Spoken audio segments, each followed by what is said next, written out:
Welcome back to another episode of the Urban Uplander Podcast. My name's Melinda Benbow, one of your hosts, and I have the wonderful pleasure of hanging out with my co-host, who is also my loving husband, Kyle Benbow. Hey, Kyle, how you doing today?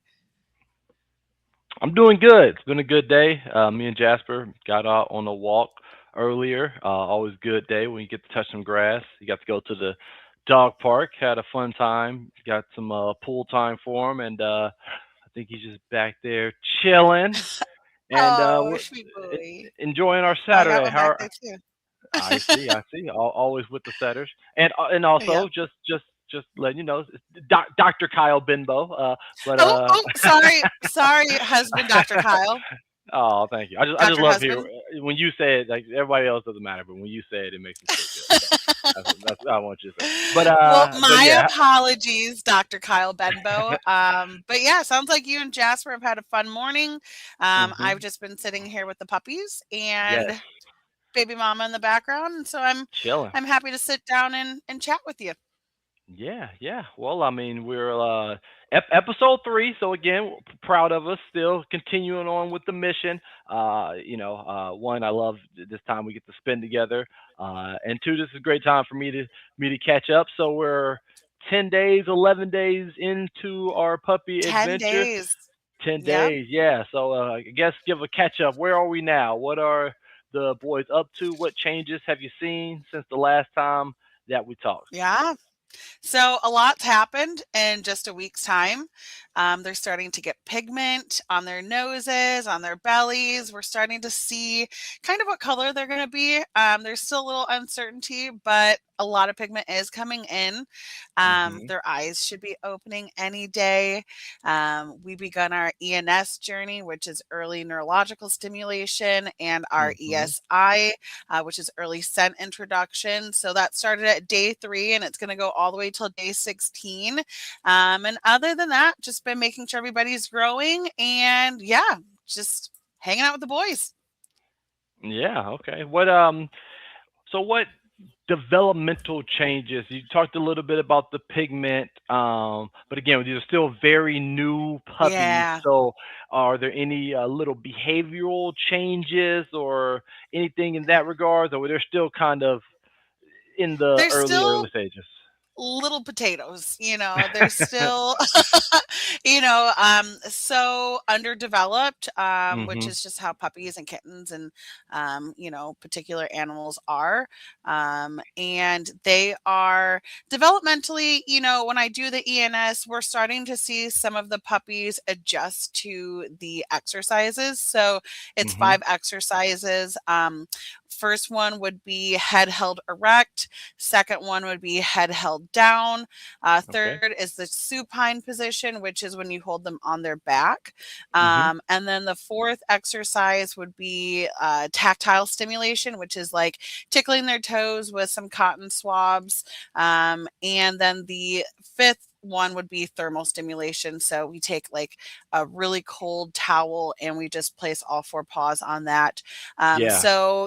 Day one of that, obviously a lot of resistance to being manipulated and moved around and these Mhm. new things, and which is, the protocol says 3 to 5 seconds. What I did is day one, I just did it for like a second. And Mm. then, day two, 2 seconds, day three, 3 seconds, and kind of built it up there. Sure. So yeah, we're starting to see, a little bit more comfortability with some of these exercises, a little bit of resiliency already. And Mhm. then on top of that, with our ESI, it's been really cool to see these puppies' noses activate. Day Yeah. one, they're just, flailing around trying to figure out, just how to get back down. And now they're actually taking in the scents, and spending time on them. We did quail wing a couple days ago, and it's Oh so wow. cool to see these. Yeah, these, I think maybe that day was like day 8. Their little noses like actually sniffing the quail wings. So Yeah.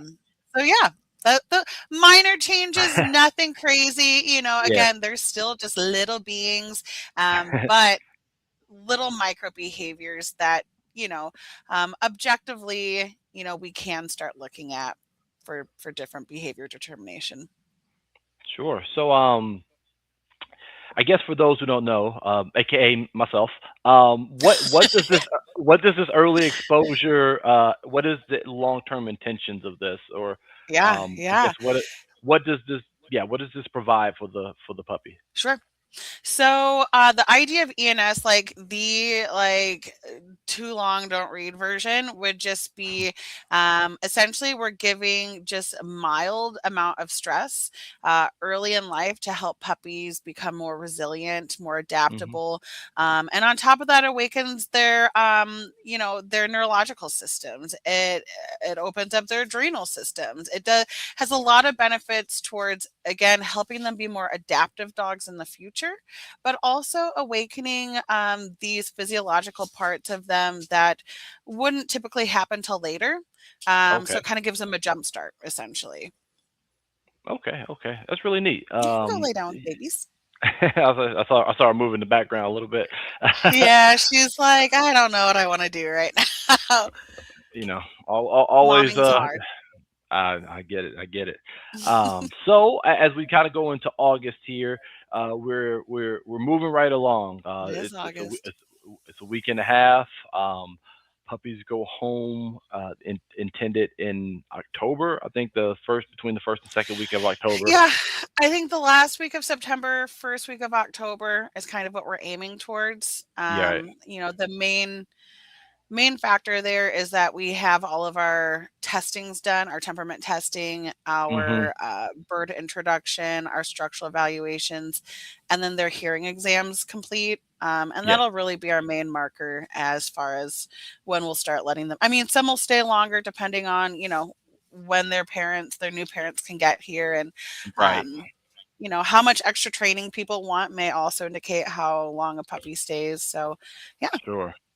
Yeah, and I know one thing you also kind of talked about was socialization, and I think that this is somewhat of a I won't say a loaded word, but it's a word that means a lot of different things to a lot of yeah, different dog owners and dog people out there. And I think we tend to think of socialization as a dog socializing, typically with other dogs, right? So when you talked yeah, about sometimes saying the word, we're going to socialize our puppies, people sometimes I think assume like, oh, you're gonna let your dogs around other dogs, and is that safe or yeah. is that healthy?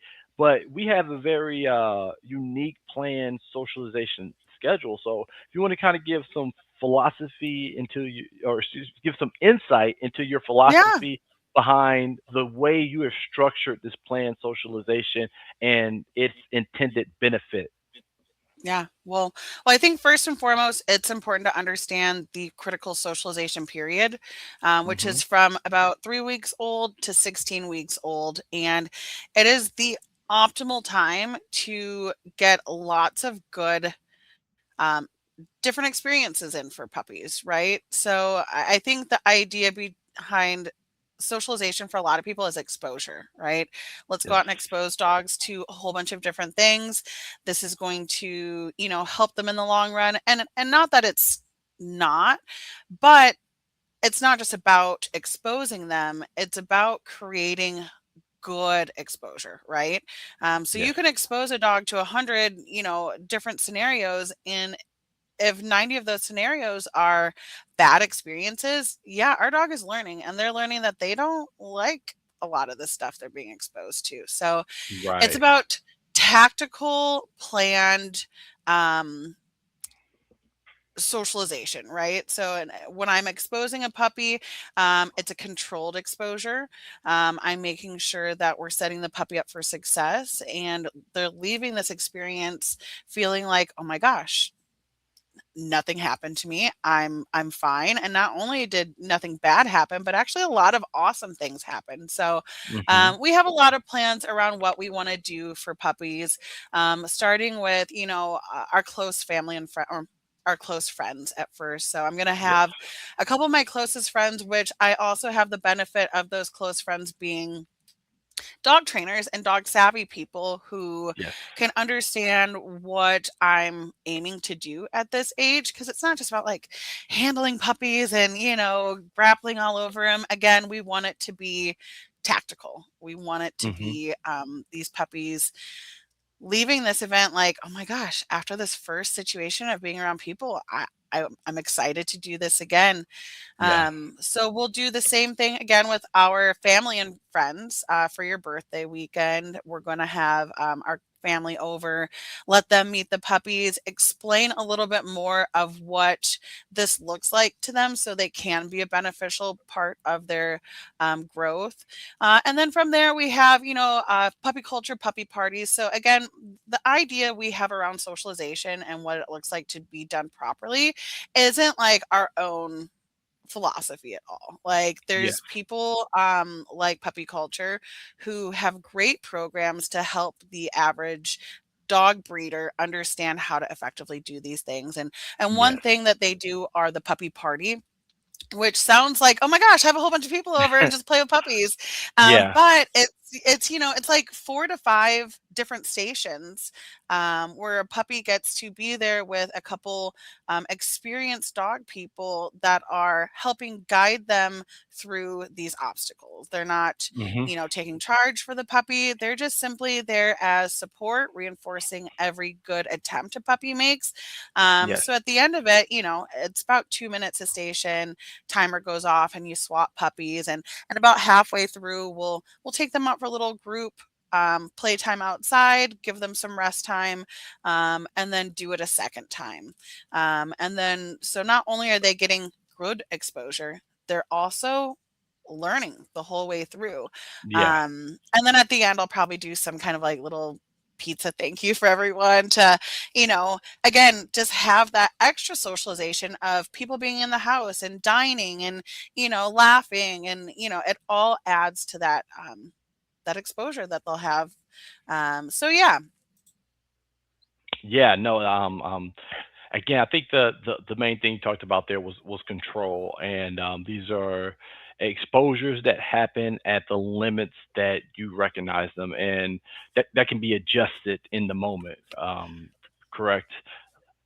Oh yeah, absolutely. I mean, that's dog training, right? Is Yes. adjusting. It's having a plan of action, doing it, and then realizing, oh, we need to maybe take a couple steps back, or we can move forward a little faster. But Hmm. but that's no matter what we do with puppies or dogs, we're adjusting the whole way through. So Yeah, yeah, and I think was unique again at this period, which we've never experienced puppies well, you've experienced it, but in terms of having just right. hands on full time control is going to be some of the effects, and then learning some of the the nuances of how this nurturing will go into their long term success. Yeah, I mean, it's all just a snapshot of who these puppies will become, right? So Mhm. we'll get to know them, and it's like as soon as you start seeing this side of a dog, again, through more socialization, more exposure, more training, um, they keep changing and they keep growing. So, Yeah. through temperament testing, we'll probably get an idea of, you know, first and foremost, who are our dogs that, you know, are exploratory, are super social, Yeah. want to interact with the environment around them, recover well when they're fearful, and we may see some dogs in there that are the complete opposite. But Yeah. again, it's just a snapshot of who these dogs will become. So, as much as the temperament test will be helpful, it's not the end all be all, right? So, we may have a dog who, seems maybe a little bit more fearful during a temperament test, but we get out to the Mhm. bird dog field and they're like the birdiest dog we have and are resilient to the sound and environment that they're in at that. Again, all these things will accumulate to our understanding of where we want to place each puppy and who we Mhm. potentially want to keep back. So, let's talk a little bit about, as we go through the socialization, and we touched on it just kind of a tad bit, but we have 5 puppies. It's going to be 5 unique experiences for all of them, and they're going to be 5 dogs who are going to be, as you kind of talked about, different reactionary to different stimuli.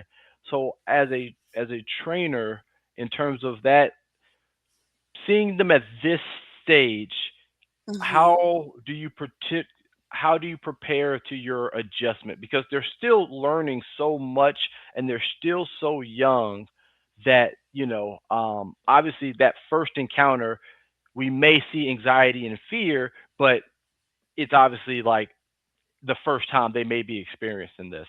So just talking a little bit about that process as a trainer, and how to make those experiences that may be a little bit scary for a new puppy into positive ones, and how Yeah. to train multiple dogs who are on different levels. Levels. Yeah, yeah.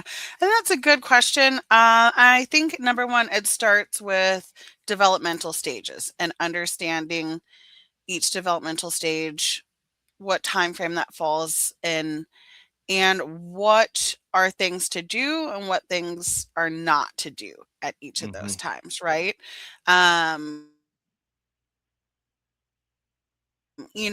I know that come 5 weeks, so like from now till 5 weeks, these puppies don't have fear. They literally don't. Yeah. Like it's you the kind of they are, and I'm probably pronouncing it wrong, but I think it's, and I'll put it on the bottom so people can read it, but I think it's, so precocial animals are like, you see a goose, right? And they Hmm. give birth, an egg hatches, right? And this Yes. little being pops out ready for the world, right? We see a Yeah. horse and they have a foal, and this baby is standing up and moving through the field with them right away. So the opposite of that, name here, I think it's altruicial, precocial, are, okay. Point being is, at this age, it does not do them any good to have a fear response, like a baby deer who needs to Yeah. assess everything and take off, right? So their job is to just eat and drink and grow. And so at this stage, from now till 5 weeks, we're not worried about fear response. We can vacuum around them and do all these things that, for another animal might spook them. Hmm. But that's not the case for these animals. So Right. around 5 weeks is when we start to see a startle response, right? They'll start to hear stuff and then really quickly recover. Yeah. So it's there's understanding, like, at 5 weeks, because they are starting to develop fear, maybe that's not when I want to have a whole bunch of kids interacting with them, right? Yeah. As much as I want to create a positive experience around kids, kids sometimes can be a little bit, especially when they're not your kids, can be hard to explain what you want them to do and how you want them to do it.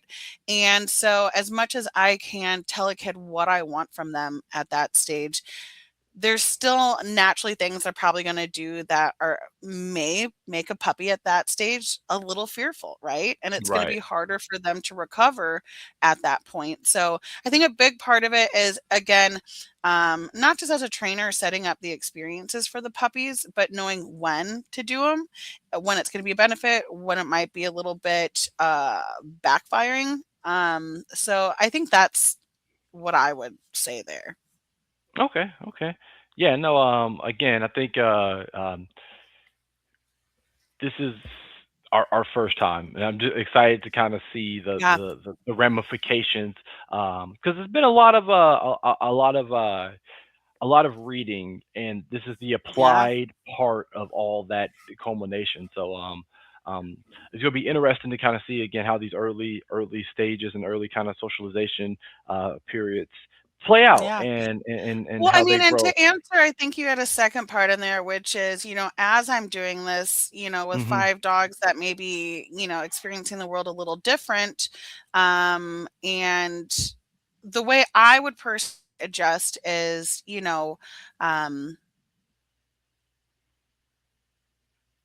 sorry, my brain went blank. One second. I'll cut that part. All right, 20 minutes.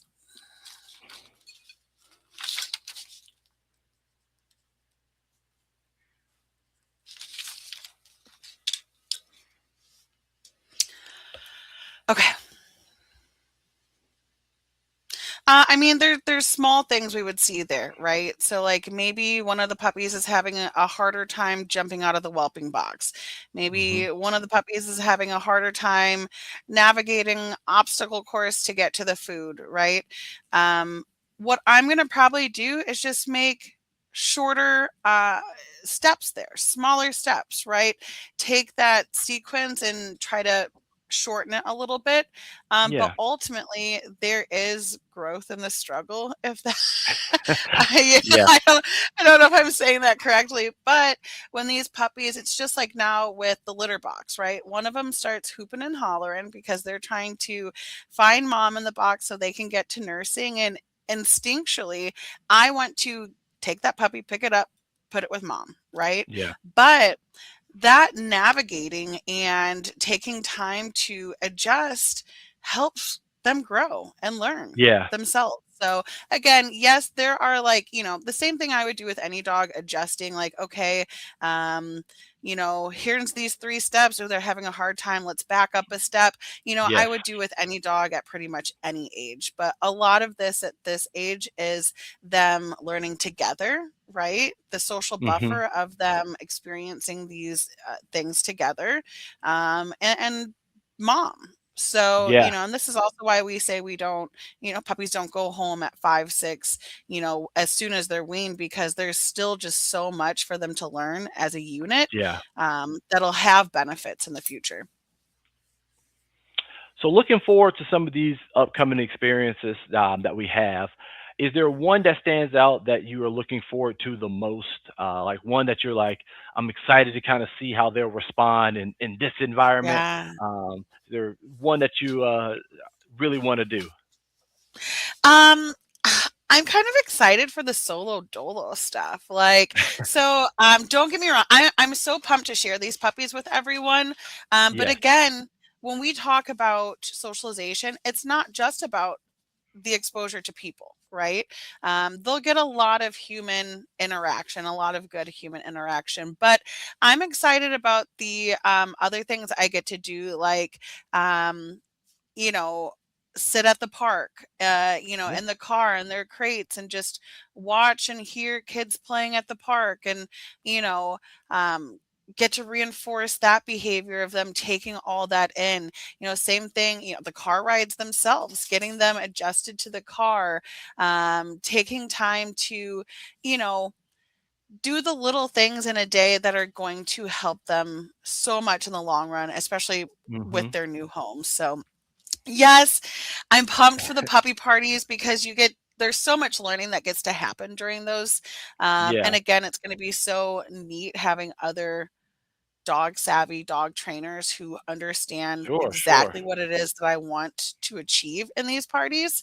And then we'll obviously do like the Orvis event, which will be held at our local Orvis store for, some of our Patreon people and our clients to come interact, which I am Hmm. pumped about because, again, our clients are our biggest friends and family and supporters and do so Yeah. much with us, and they know how pumped we are about these babies. So getting to finally share them with them during the Patreon events is going to be amazing.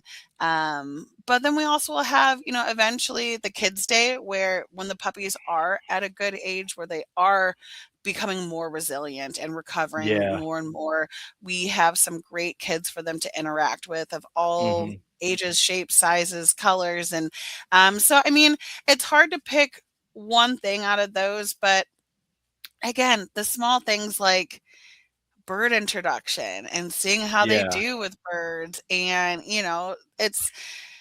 it's all super exciting. I mean, and then again, it all leads to figuring out who will be paired with who, puppy to Yeah.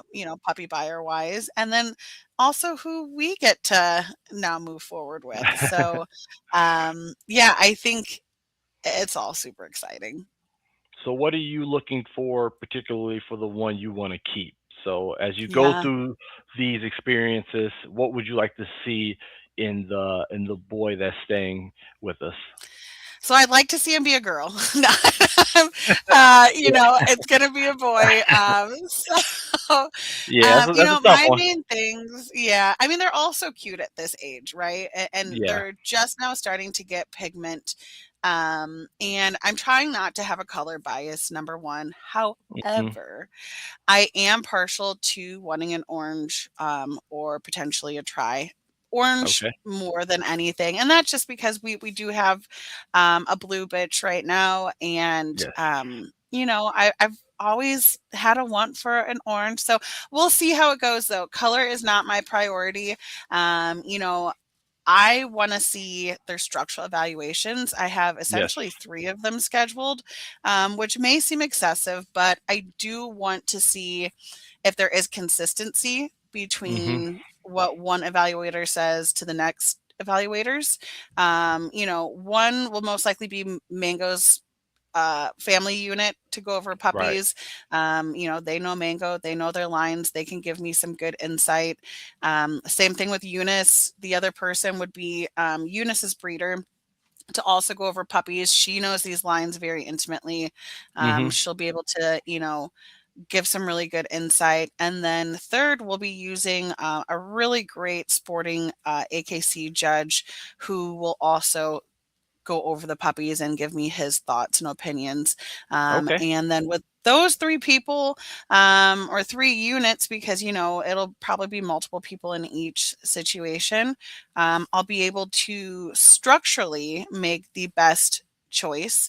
Yes. But with understanding their structure, we'll be doing bird introduction. Who are my birdie dogs? I do Mhm. want a birdie dog. I do have dual champion aspirations. So Yeah. having a dog that still wants to get out on the field and structurally is a great looking dog matters. And then we also want the temperament side of things, right? Eunice being a task trained dog, I am looking towards wanting to do maybe a little bit more therapy team stuff in the future. So I Mhm. would, what I truly want, and it's, on our Facebook, our Instagram, our website, is I want versatility. So Yes. that's the main thing I'm looking for. Oh, they're waking up. Big guys. Yeah, Eunice is trying to get comfy, so she's stirring the group up. Yeah, yeah, no, I get it. I said she's been moving around in the room in the background. You're gonna rewatch this and just see her just going from place to Just place, eat it up. Uh-huh. trying to figure out where to lay. Well, awesome. Well, again, And that's to your point there, and it's something we were talking about earlier, but yeah, I leave the area open, so if she wants to leave, she can leave, yeah, I'm sure she gets annoyed with them. If they're truly fussy and it's time to eat, obviously, I'm gonna encourage her to go back to them. yeah, Um, but yeah, I mean, if she wants to get comfortable other places, she deserves to be able to flee. yeah. No, I think that's a great idea. I mean, Yeah. I mean, ultimately, Can you hear it's it? yeah. I can actually we're picking it up. We got some of it in Okay. there. Yeah. Little setter cries.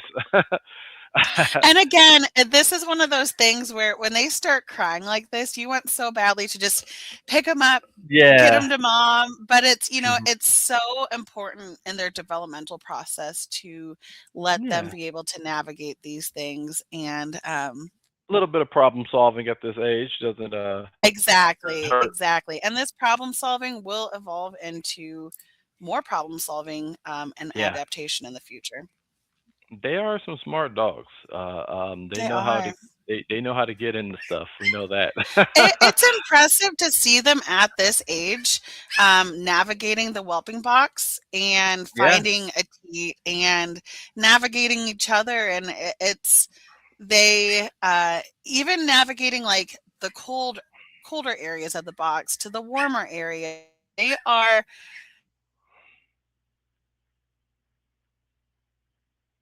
it's impressive. I'm like, genetics are an amazing thing. No, they certainly are little land navigators, Yeah. little smart dogs. They Heat can seeking milk missiles. yeah. That's a good name for them. I I got like that from that puppy culture. puppy culture. Well, that's great. Well, again, we got some really neat stuff coming up in August. I'm sure we're going to capture these Yeah. times, and we'll definitely sit and recap them. I think at Well, some point we again, got, this is the most exciting part, and you asked yeah, about which part I'm most excited for. And as a trainer, this is all of this is the most exciting part, right? Getting to yes, be such a let me check on red. I know that's red fussing. It was green. It's all exciting, right? yeah, Because this is our wheelhouse of what we do yeah, with these puppies and these dogs that come home to families. yeah, And a lot of what we do is, oh my gosh, this puppy isn't prepared for the world. Let's take time to, what I mean, make these engagements and these, new experiences and X, Y, and Z. And now getting to have these puppies at such a big part of their critical socialization period, yeah, we have the ability to do so much work that's going to help them and their families in the future. And I think that yeah, not only does this make for resilient, well adapted dogs, but I think it adds to the retention of people keeping their dogs, right? yes, When there's less complications and the journey is a little bit more easy, even if it's just easier to navigate, yeah, it helps, right? So again, the idea behind socialization is um, good experiences. So, hmm, our main objective in this time is going to be different types of people, right? Whether different skin color, different weights, heights, all types of children. Like we said, we'll do Children Day. We want, a reasonable amount of elderly people. Anything that makes somebody look different than the next person, we want them to see and experience on a good level those things. So canes, walkers, yeah, wheelchairs, crutches. And this is the beauty about when we sit in our cart that they're contained in, far off the monon, and we get to see all these different things go by and just have our licky mats there, have our Kongs, and just, take yes, everything in, different noises in the environment. We also we got a gift from one of our clients. They're these like tactile little mats that have different hmm, textures and stuff on them. So we'll start over the next couple week adding a new one every few days so they can start experiencing different textures under their feet. yeah, Bath time, nail trimmings, clipping, with their clippers, yeah, taking time to baby step it and really make good experiences around it. Again, it's just going to make it easier on them and their families in the future. So, yeah, again, we're not just going to do these things. We're going to have a true plan of action to make it as fun and exciting as possible. So it yeah. is something they look forward to in the future. Yeah, no, a lot of our training before was building dogs' confidence for the world, and oftentimes I think the challenges that you see with some of the dogs that you get in training is that they weren't given a good baseline confidence to go out and experience the world. So when they go Yeah. anywhere, they're just so afraid, and you see the maneuvers of Yeah. dogs who Or are even if they get those experiences, they don't get the repetition of it, right? "Oh, yes, I did that with my dog once." And it's like, yeah, no, I mean, everything we do with it has to be the repetition of it as well, right? yeah. So I think that that's a big part too. Right, and again, sometimes the older the dog may get, it's a little bit unwillingness. But again, that And not even exposure, just an unwillingness, right? So when yeah, we leave that 16-week window, our dog, we're out of socialization period. mhm, We're not there's no line, people be like, "Oh, well, I would love to keep socializing my dog, they're 2 years old." And what we're doing at that point is conditioning, right? yeah, We're trying to maybe change a behavior around something already to a yeah, new behavior, right? This is no longer the socialization of them having the experience, guide them at this young age. It's true training and conditioning at that point. So again, yeah, it's not that if you don't socialize your dog at 16 weeks that they're going to be an awful dog and they Right. can't learn, but you have an optimal time frame to make these situations just second nature for them rather than it being, "Oh, I feel this way. Okay, but mom's helping me through it." It's more of a, "Oh, okay, this is cool. Wait, should I, like Yeah. everything's good, Yeah. so that's what, the main thing around it is it's just something you don't do after 16 weeks because it's past the developmental stage of that. Yeah, yeah, absolutely. Well, we're looking forward to capturing all these moments, and again, over these next few weeks, we'll be recapping it. So I think that's a good episode, good conversation. I love talking about this stuff with you. We got Yeah, a good game I love plan. this stuff. I'll be here in a few weeks, so I'll be around for some of these socializations moments. I'm Yeah. looking for. We gotta do maybe introduce the puppies. We got to get them on camera at some point. I know Yeah. they're Well, still when at you 10 get days, so they're kind home, of well, we obviously post lots of pictures and, yeah. videos and stuff already, but when you come home, we can do an introduction video with you, or we can I finally like it. introduce the babies to you, and, it's just so my final thoughts on it is, Yes. we're going to take time to do this with our puppies. If you are not getting a puppy from us, I would truly look for a breeder that has the same thoughts in mind. Yeah. Somebody that's going to start doing this heavy lifting before they come home. And then understand that you typically get your puppy between 8 and 10 weeks, right? You have about 6 weeks, which is not a whole lot of time to make a great impact on your dog. So, you know, I say do the research, get an understanding of what true good socialization looks like. So Yes. that way you can really capitalize on those 6 weeks. And even the DVM, the American Veterinary stance on this is, you know, even when you don't have a truly like fully vaccinated dog, there are still great ways to get your dog out and experiencing the world positively without creating a biohazard risk for them, Yes. without them getting sick. There is more fallout of what could happen if you do not properly socialize your dog than them actually picking up an illness if you do it correctly, right? Yeah. The risk of your dog biting somebody, biting another Yeah. dog, getting into particular compromising situations severely outweighs the potential of picking up an illness if you Yeah. are getting your dog out the correct way, right? We're not out walking our dog on leash on in a busy dog park and in a pet store in high traffic dog areas. We Yeah. have them contained in a wagon. We are setting boundaries with the people around. We are advocating Yes. for our puppies. We're doing Absolutely. everything possible to make sure we're not putting them in harm's way, but getting the good experiences as well. So that's my thought on that. And, Yes. again, I'm happy I got to see you. Yes. And, this is one of my favorite topics. My brain at the beginning so much floods it about like, oh my gosh, there's so much fun stuff that's about to happen. So it can Yeah. be mentally jumbling, but super pumped about it. So Mhm. again, if you guys are just as excited and you've liked the material we've been putting out, definitely make sure you like and subscribe.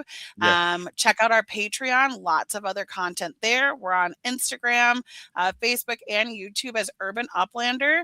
You can follow both of us individually on Facebook and Instagram as well. Oh, my goodness. But yep, yeah, they're talking again. But thank you guys so much for tuning in, and we'll catch you for the next episode. Take care.